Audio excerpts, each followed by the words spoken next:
High deep divers. In fact, there's not as much to deep dive into with the song so much in the sense that it is less of an evolutionary process than most of the other songs on the record. But we did try it different ways. I had different synth sounds that I was working on, and David did the guitar for me, and we tried with orchestra too. So, and I think it's a sensitive, reflective song, so it doesn't, I didn't want a sort of big band thing. It had to be more a quiet moment of reflection. So some of it started, I think I was looking around for the chords. You can hear some of that here.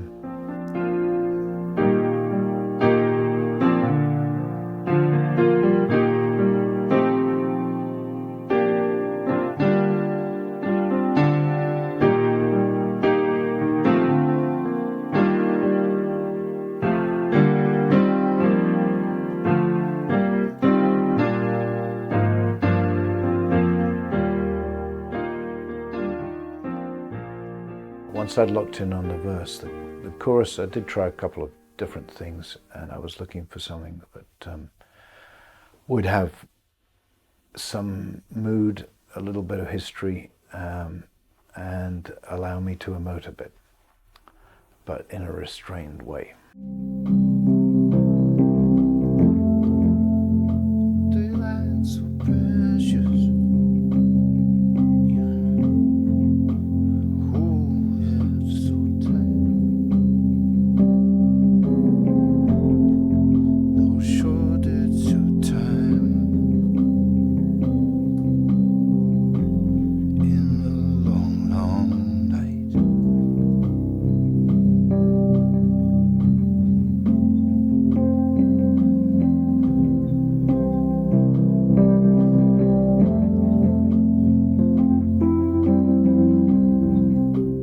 We've had these intense band sessions where everyone's feeding off each other, but we've also had times when I send stuff out and, you know, whoever it is, David or Tony, or I don't think we did much with Man of this, but outside of the band, but band sessions.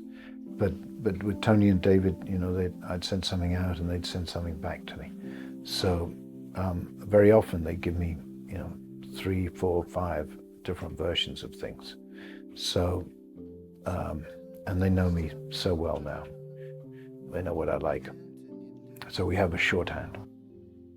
I'm going to play you a bit of the guitar version that David played for me when I was thinking that I had enough piano, but I felt it felt more personal than on the piano in the end, so I returned to that.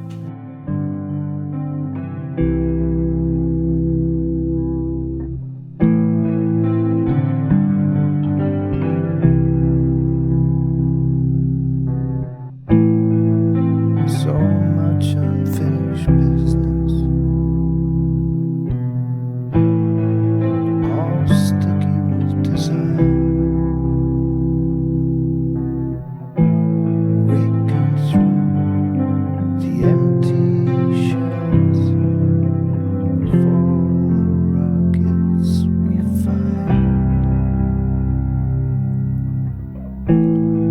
Set the navigation for the earth,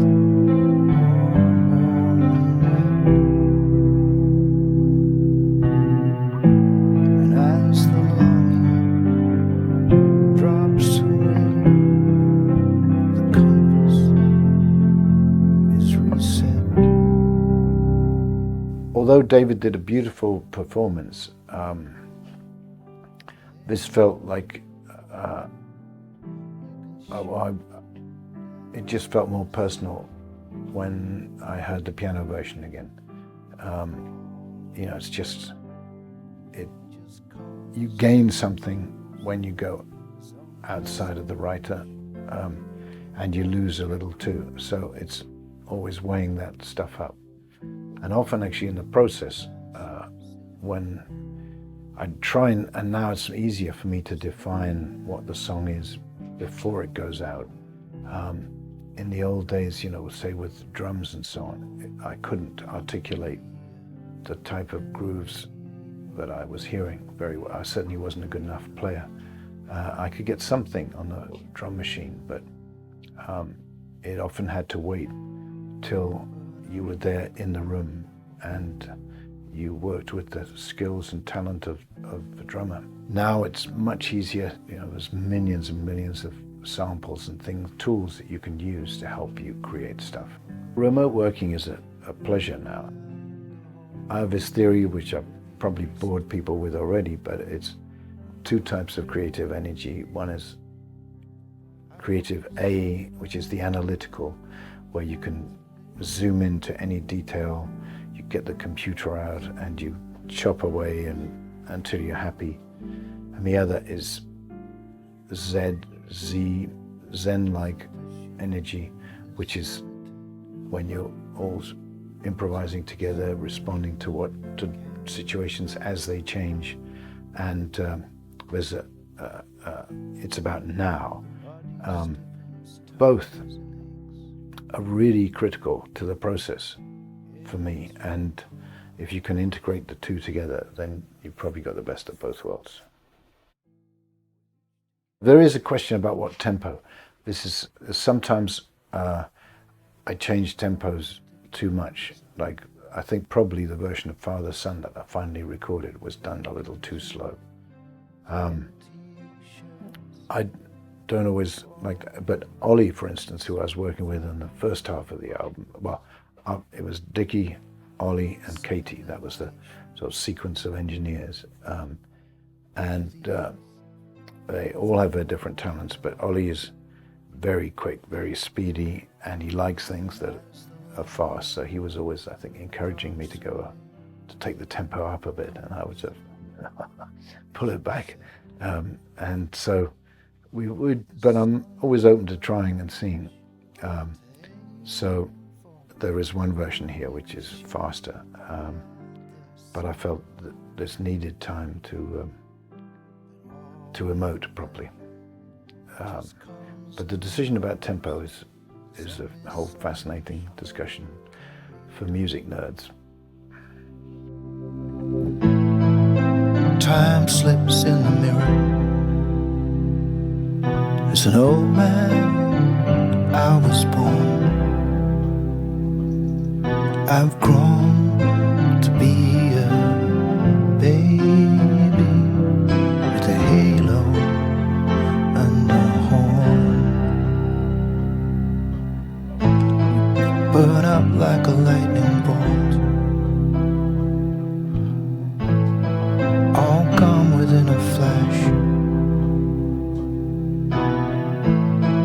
You look around to find a home where the asteroid won't crash.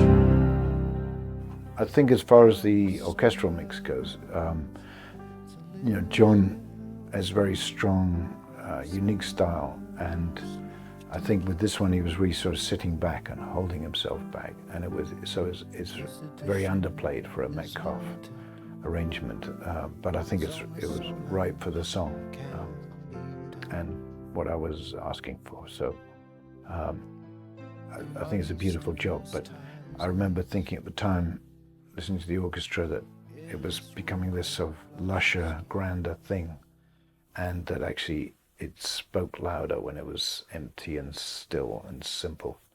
So we just used a little bit of the orchestra in the end, in the mixes. So much to aim for, shooting up at the sun. It all comes and goes. There's only so much can be done. So much can be done. Only so much can be done. I think Mel has a very pure voice, and it's not, a very sort of worked, produced voice. It's quite a sort of natural sound, and there's an innocence and a directness there that isn't, say, full of vibrato, which is the wobbly bit. And that, I think, serves very well here, because it's a simple, sort of direct communication. That's what it should be. So much to aim for, shooting up at the sun, but it all comes and goes. There's only so much can be done. So much can be done.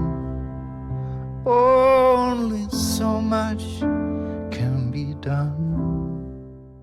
Thanks very much for still being here at the full moon, and I'm sure I will have seen quite a few of you out in the European tour. So thank you very much for coming to those gigs. They've been a great experience. Thank you.